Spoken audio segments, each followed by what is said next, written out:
everybody, welcome back to RoadRunners.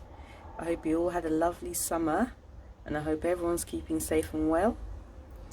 This week Nick will be telling us our story and we'll be doing some craft with Luke. Alright, enjoy. Bye. Today's craft is actually really simple, and all you're going to need is some pens, paper, colouring crayons or something like that, because actually it packs a punch even though it's simple. First thing you need to do, I'm using lined paper because this is working better for me, but if you're comfortable writing then don't worry. But first thing you need to do is draw a heart shape.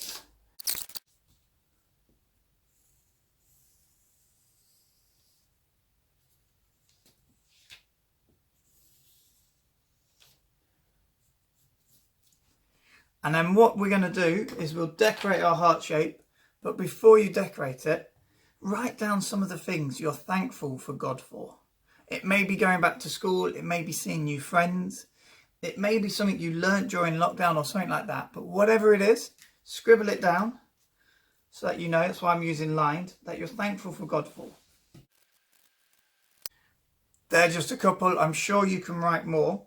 And now what I want you to do is colour in your hearts, and once we've coloured it in, we're going to cut it up and stick it somewhere to remind us each day when we get up of the things that we're thankful for God for. The Israelites, as you will hear in our story today, were given some amazing things, and yet they still weren't quite as thankful as they should have been. They'd forgotten what God had provided them.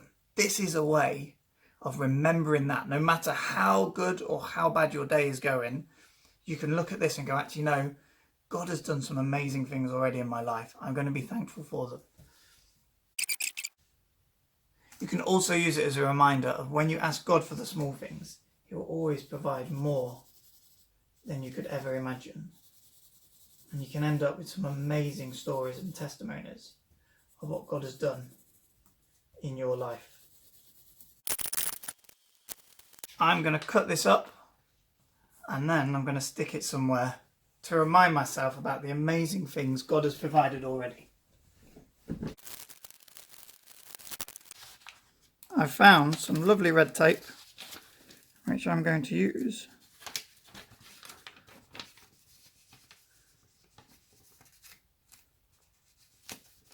to make a hanger for. You could find something else. You could have some string maybe lying around that you could use. Get that little bit of tape at the back. You may have some nice string or some nice tape. You may have some glitter tape.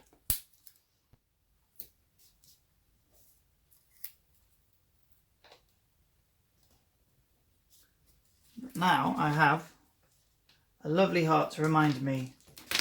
Each morning I'm going to hang it on our bedroom door. And so each morning when I get up, I can look at that and I can remember the amazing things God has already done. And then I can pray big for some more amazing things to fill up my little heart of thanks to God. Good morning, Roadrunners. Great to be with you again. And this week, I've got an amazing Bible story for you.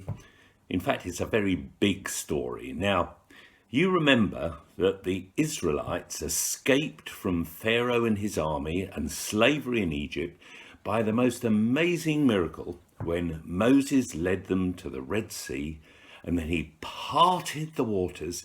They walked through dry land, and when they got to the other side and Pharaoh and his army and all those chariots chased after them, the waters closed over them and they were all drowned. And there were the Israelites, safe on the other side of the Red Sea.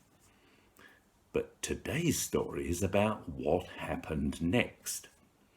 Now, the Israelites were a very big crowd of people. There were about 600,000 men, plus women and children, animals, all sorts of things.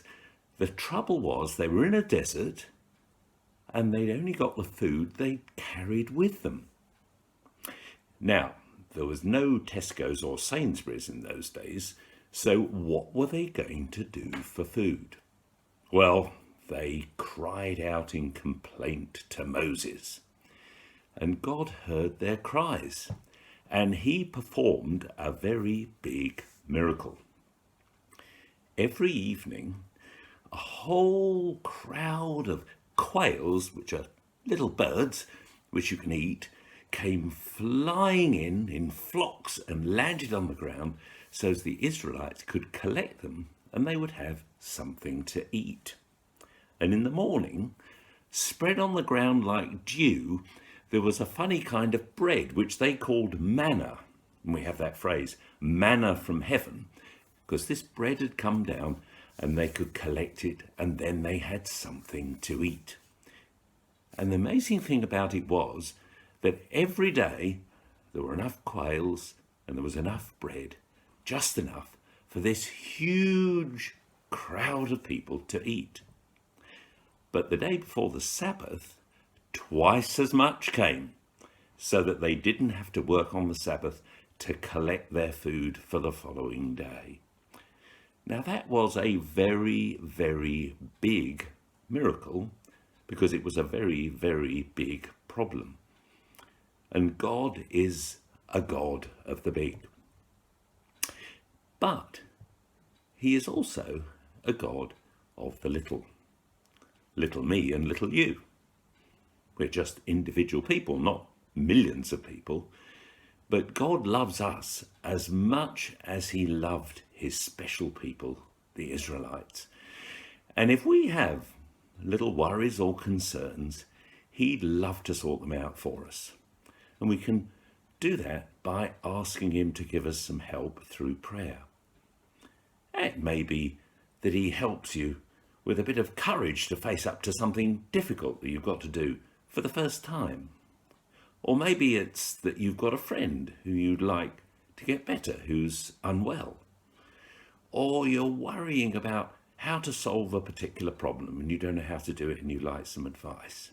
So we can turn to God with our little requests and he would be happy to help us because he loves us. So we're not going to ask for enough food for 1 million people to come landing in our garden every night. But it would be good if we were to ask him for the things that are on our heart. Maybe for ourselves and maybe for other people. So the message from this story about the manna and the quail is that whilst God is God of the big, he is also God of the little.